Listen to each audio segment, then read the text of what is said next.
बिस्मिल्लाहिर्रहमानिर्रहीम। Welcome to quick review. और quick review में वर्ल्ड अफेयर्स का एक टॉपिक डिस्कस करते हैं जी, और काफ़ी इंपॉर्टेंट टॉपिक है, और वो क्या है, Biden meets with China's president Xi. कि आपने देखा कि जो बाइडन साहब हैं उनकी मीटिंग हुई है चाइनीज़ प्रेसिडेंट साहब से, और ये काफ़ी इंपॉर्टेंट मीटिंग है क्योंकि आपको पता है टेंशन्स जो हैं अमेरिका और चाइना के बीच में वो बहुत ही ज़्यादा आगे जा चुकी थी और बहुत ही हालात ख़राब थे ग्लोबल पॉलिटिक्स में। ठीक है, तो अब ये मीटिंग जो है वो कहा जा रहा है कि शायद एक टर्निंग पॉइंट है, और ये जो हालात इतने जो आगे जा चुके थे, पॉइंट ऑफ नो रिटर्न की तरफ जो हालात जा रहे थे, तो शायद वहां से वापस पलट आए हैं और अब हालात जो है वो बेहतर होंगे। या वर्ल्ड पॉलिटिक्स के अंदर जो टेंशन्स थी या जो कोल्ड वॉर के हालात हमें देखने को मिल रहे थे, शायद वो थोड़े से नॉर्मल होंगे। यानी दोबारा से सब नॉर्मल तो हो नहीं सकता ऑब्वियसली, क्योंकि एक दूसरे के कॉम्पिटिटर हैं, लेकिन कम से कम कुछ जो है वो इससे फ़र्क ज़रूर पड़ेगा। तो देखते हैं कि क्या मीटिंग रही है और इसका आउटकम क्या रहा। अब सबसे पहले अगर हम देखें तो मीटिंग क्या रही है, ओवरव्यू देखते हैं। तो ये फ्लोरिडा स्टेट सैन फ्रांसिस्को के अंदर जो है ये मीटिंग हुई है अमेरिका के अंदर। और ये मीटिंग कहाँ पे हुई है, ये समिट था 21 members Asian Pacific economic cooperation का, जिसको APEC कहा जाता है। ठीक है जी, APEC। तो इन ममालिक का जो है ये एशियन पैसिफिक के ममालिक हैं, ये 21 ममालिक हैं, इनका समिट था। और इस समिट के अंदर जो है ये मीटिंग हुई है चीन के सदर साहब की और अमेरिका के सदर साहब की सैन फ्रांसिस्को के अंदर। और ये मीटिंग 4 घंटे पर मुहित रही है, यानी 2 घंटे पहले, उसके बाद फिर लंच की ब्रेक और उसके बाद फिर 2 घंटे। तो ये 4 घंटे की एक बहुत ही जो है वो ज़बरदस्त किस्म की मीटिंग रही है और काफ़ी जो है पॉजिटिवली इसको देखा जा रहा है। और ये फेस टू फेस मीटिंग है, ये बहुत ही इंपॉर्टेंट मीटिंग है।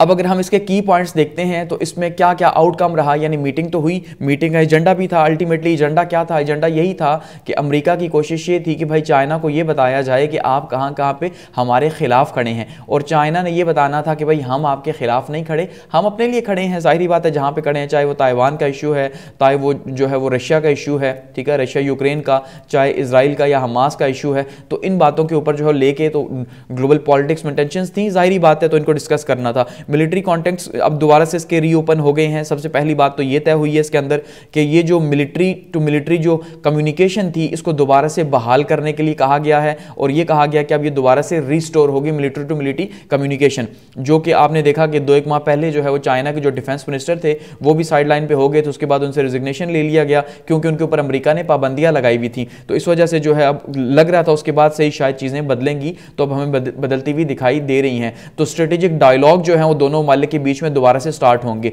तो ये जो एक मैसेज था, यानी कि जो, क्योंकि इन्हें अल्टीमेटली मीटिंग तो पहले से तय थी कि भाई ये इस तरह से समिट होगा तो उसके अंदर मीटिंग होगी, तो इसलिए चाइना जो है वो पहले से ग्राउंड बनाना स्टार्ट हो चुका था डिफेंस मिनिस्टर को हटा के, कि भाई इसका मतलब यह है कि एक मैसेज दे रहा था कि हम ओपन हैं डायलॉग के लिए और आप हमसे बातचीत कर सकते हैं। ये चाइना का एक मैसेज था, ठीक है, जो पहले उसने दिया अपने मिनिस्टर को हटा के। तो अब वही हमने देखा कि वो जो है मिलिट्री टू मिलिट्री कम्युनिकेशन को या स्ट्रेटेजिक जो टॉक्स उसको बहाल किया गया, क्योंकि सबसे ज्यादा टेंशन स्ट्रेटेजिक लेवल के ऊपर थी। इसके साथ साथ डिस्कशन की गई है जी ताइवान के सेंसिटिव इशू के ऊपर। और ताइवान का आपको पता है जो इशू है वो बहुत ज़्यादा स्वेयर हुआ था। और स्वेयर कब हुआ था कि जब यूएस की जो हाउस ऑफ रिप्रेजेंटेटिव की स्पीकर हैं, ठीक है, स्पीकर थी नैन्सी पेलोसी जो हैं, उन्होंने जब ताइवान का विजिट किया था अगस्त 2022 के अंदर, तो जो चाइना है उसने अपनी कम्युनिकेशन यूएस के साथ ख़त्म कर दी थी तकरीबन। यानी 90% कम्युनिकेशन चाइना की जो है वो यूएस के साथ ख़त्म हुई इस विजिट के बाद। उसका रीज़न क्या था, देखिए मल्टीपल टाइम हम इसको एक्सप्लेन कर चुके हैं कि ताइवान जो है वो एक ऐसा इशू है कि जो यूएस और चाइना के बीच में एक मेजर कॉज है, बोन ऑफ कंटेंशन है, आप कह सकते हैं। बिल्कुल वैसे ही जैसे कश्मीर हमारे लिए है, ठीक है, तो ये बिल्कुल ऐसे ही है।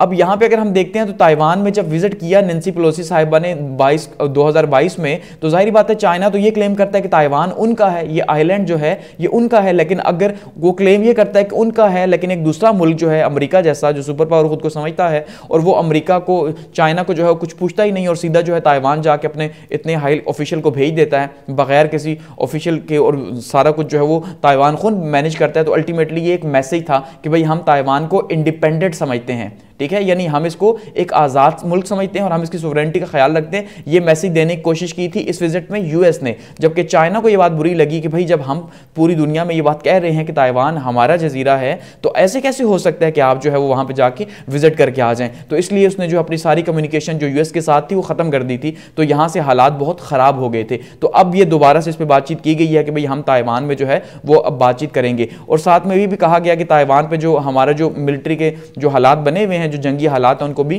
ख़त्म किया जाना चाहिए। किया गया है, ये नहीं कह रहे, किया जाना चाहिए, इट ऑट टू बी, ठीक है। ताइवान एंड साउथ चाइना सी के इशू को मजीद जो है इसके ऊपर बातचीत की गई है। और जो प्रेसिडेंट बाइडेन साहब है, वैसे भी कहा जा रहा है कि बाइडेन साहब ज़्यादा बोले हैं और चीन के सदर साहब जो हैं उन्होंने सिर्फ बातें सुनी हैं, ठीक है। तो जो बाइडेन साहब हैं उन्होंने, अब जो बाइडेन जो है उनका कह रहा हूँ, उन्होंने क्या किया जी, चाइना का जो है वो मिलिट्री बिल्डअप जो है, यानी वो एक मैसिव मिलिट्री बिल्डअप जो है ताइवान की पोर्ट के गिर्द कर रहा है, ताइवान का जो जजीरा है इसके गिर्द बना रहा है कि भाई किसी भी टाइम पे वॉर होती है तो हम उसके लिए तैयार हैं, हम ताइवान को किसी भी कंडीशन पे नहीं छोड़ेंगे। वहीं पे आपको पता है कि अमेरिका भी किसी भी सूरत में ताइवान को नहीं छोड़ना चाहता, क्योंकि ताइवान एक ऐसी पोजीशन है कि जो चाइना को कंट्रोल करने के लिए अमेरिका को हर सूरत में चाहिए ही चाहिए। समझ रहे हैं ना कि जैसे अब अगर हम पाकिस्तान और इंडिया की बात करें तो एक कश्मीर या सियाचिन का कहा जाता है कि जो सियाचिन ग्लेशियर है ये एक ऐसी जगह है कि जहां पे जो भी कंट्रोल रखेगा उसका कंट्रोल पाकिस्तान और इंडिया के ऊपर होगा। अगर पाकिस्तान के पास होगा सियाचिन, जो 1984 में चला गया था हमसे, ठीक है, तो वो इंडिया को वहां से कंट्रोल कर सकता है, या कश्मीर का जो हिस्सा है इंडिया का वहां पे सुकून से कंट्रोल हो सकता है, क्योंकि टॉप की चोटी है। बिल्कुल इसी तरह से ताइवान जो है स्ट्रेटेजिकली बहुत इंपॉर्टेंट है कि वैसे तो चाइना को काउंटर करना पॉसिबल नहीं है, तो लेकिन यहां पे अगर मिलिट्री बिल्डअप्स बनते हैं अमेरिका के, तो अमेरिका यहां से सुकून के साथ जो है चाइना को टफ टाइम दे सकता है। और ये बात चाइना भी जानता है, इसलिए वो ताइवान को किसी सूरत पे खोना नहीं चाहता। तो इसलिए ताइवान जो है वो एक बेसिक यहां पे इशू चल रहा है। तो प्रेसिडेंट बाइडेन ने कहा कि आप जो इतना ज्यादा मिलिट्री यहां पे जमा कर रहे हैं ये गलत बात है, ऐसा नहीं होना चाहिए भाई, आप मिलिट्री यहां जमा न करें। तो आगे से शी जिनपिंग साहब ने भी बताया कि भाई हम मिलिट्री जमा क्यों ना करें, हम तो मिलिट्री जमा करेंगे, क्योंकि चाइना की जो लॉन्ग स्टैंडिंग पोजीशन है ताइवान के ऊपर वो तो आपको पता है। यानी ये जो जिनपिंग साहब है ये बता रहे हैं कि भाई हम तो किसी भी सूरत में जो है पीछे नहीं हटेंगे, ताइवान हमारा था, हमारा है। और वो कह चुके हैं कि भाई हम तो इसे ऑलरेडी बता चुके हैं कि ताइवान जो है वो हिस्टोरिकली हमारा ही पार्ट था, तो अब हमने इसको रीयूनिफिकेशन हमने करनी है। और हम चाहते हैं कि ये पीसफुली रीयूनिफिकेशन हो जाए, ताइवान पीसफुली जो है चाइना का हिस्सा दोबारा से बन जाए, आप उसके बीच में टांगे ना अड़ाएं, ये कहा गया। तो खैर फिलहाल ये इशू खत्म तो नहीं हुआ, हो भी नहीं सकता, लेकिन यह है कि बातचीत इसके ऊपर हुई है और दोनों ने अपना स्टैंड पॉइंट जो है वो बताया है। अब ग्लोबल कोऑपरेशन की बात की जाए, ग्लोबल लेवल के ऊपर जो जहां पे एक्चुअल टेंशंस दी ग्लोबल लेवल के ऊपर, जैसे आपने पता है टेक्नोलॉजी या बाकी चीज़ों को लेके, तो वहां पे जो है वो क्रिटिकल ग्लोबल चैलेंजेस के ऊपर बातचीत की गई और एक्नॉलेज किया गया दोनों की तरफ से कि भाई इसमें कोई शक नहीं है कि दुनिया को इस टाइम पे चैलेंजेस का सामना है, चाहे वो रशिया यूक्रेन वॉर है या इसराइल हमास वॉर है, तो चैलेंजेस का सामना है। इसलिए इसको मिलकर जो है हमें आगे बढ़ना चाहिए और जॉइंट लीडरशिप के थ्रू हम इसको सॉल्व कर सकते हैं, बजाय इसके कि हम आपस में लड़ें।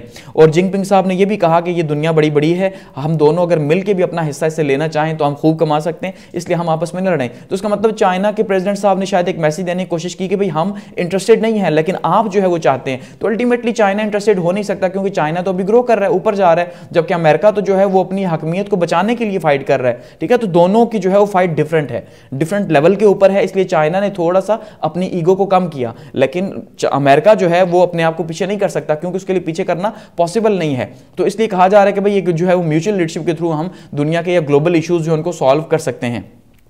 इसके साथ साथ एक्नॉलेज किया गया है कि जो बहुत ज्यादा फ्रस्ट्रेशन टेक्नोलॉजी को लेके थी, आपने देखा कि जैसे चिप का जो लॉ पास किया गया अभी रिसेंटली अमेरिका के अंदर, या जो चिप वॉर चल रही है, टेक्नोलॉजी की वॉर चल रही है, कि अमेरिका ने पूरा सप्लाई चेन जो है बंद कर दी कि भाई चाइना को जो है कोई भी एडवांस टेक्नोलॉजी नहीं जानी चाहिए। इसी तरह से चाइना ने जो रॉ मटेरियल था चिप के लिए, ठीक है जी, वो बंद कर दिया। तो इसका मतलब दोनों को ही नुकसान हो रहा है। तो टेक्नोलॉजी को लेकर एक्चुअली में अब वॉर तो होंगी सारी टेक्नोलॉजी के ऊपर, आपको पता है। तो टेक्नोलॉजी को लेके, ग्लोबल पॉलिटिक्स को लेके, ठीक है, और रशिया यूक्रेन वॉर को लेके, मिडिल ईस्ट के अंदर जो है वो हमास इजराइल वॉर को लेके जो टेंशंस बनी हुई थी, क्योंकि दोनों के स्टैंड पॉइंट डिफरेंट थे।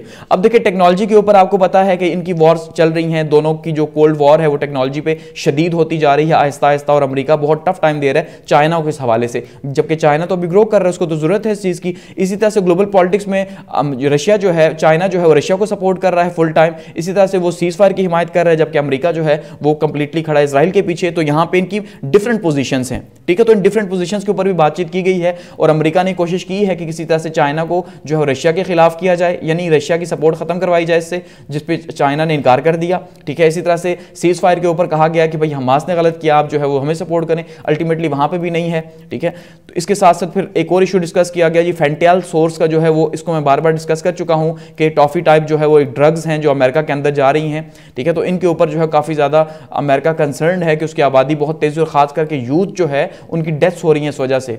तो इसके ऊपर बातचीत की गई है कि भाई ये देखिए, ये जो ओपिएट क्राइसिस है यूएस के अंदर, ये बहुत सीरियस हैं और ये कंपनीज आपकी बना रही हैं, चाइना को कहा गया है। तो आप अपनी कंपनीज जो हैं उन कंपनियों को बंद करें, बैन करें, या जो भी करते हैं करें, लेकिन वो यहां नहीं पहुंचनी चाहिए। जबकि जैसे हमने लास्ट टाइम डिस्कस किया था कि जो ओपिएट है, ये जो फेंटियाल है, ये डायरेक्टली नहीं जाती, ये चाइना से जो है कनाडा जाती है और कनाडा से वहां आती है, लेकिन सोर्स कंपनीज जो हैं वो सोर्स कंपनीज चाइना की ही हैं। तो उसके ऊपर बातचीत की गई है और चाइना ने इस बात की यकीन दहानी करवाई है कि वो इन कंपनीज को बैन करेगा। तो ये यहां पे एक पॉजिटिव आउटकम आया है ड्रग्स को लेके।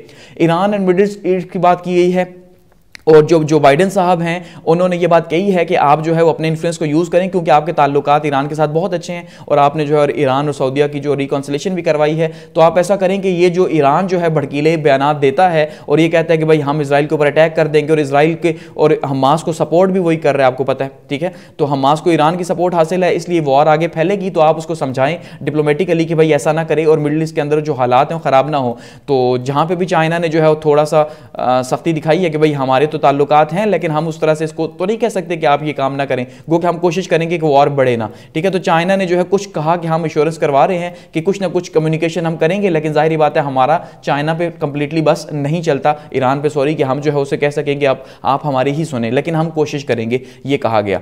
ह्यूमन राइट्स और डिटेन्ड यूएस सिटीजन्स की बात की गई है कि आपको पता है कि चाइना ने जो है वो कुछ सिटीजन्स को बैन किया और कुछ को पकड़ा भी है। कुछ कंपनीज वहां पे ऑपरेट हो रही थी चाइना के अंदर, जिनको जो है जब पाबंदी लगाई गई यूएस की तरफ से चिप के ऊपर, तो उसके बदले में जो है इन्होंने फिर कुछ लोगों को, कुछ कंपनीज के हेड्स को पकड़ा है। तो उसके ऊपर कहा गया कि भाई हमें इशू है, ये ह्यूमन राइट्स का भी है और आपने यूएस सिटीजन्स को जो डिटेन किया हुआ है, तो इसलिए हमारी इस पर बेइज्जती हो रही है कि लोग हमसे पूछ रहे हैं कि चाइना जो है वो क्यों उसने बंदों को पकड़ा हुआ है। तो ये ह्यूमन राइट्स का इशू है, एथिकल इशू है। अगर वो आपके मुल्क में काम करने आए थे, अगर कोई इलीगल वर्क था भी, तो आप जो है वो कुछ प्रोसेस फॉलो करते, यूं आप उनको ना पकड़ते। तो इसके ऊपर भी बातचीत हुई है और कहा गया कि भाई हम उसको भी देखेंगे। फिलहाल छोड़ने की बात तो नहीं हुई, लेकिन उस पर ऊपर भी बातचीत कही गई है।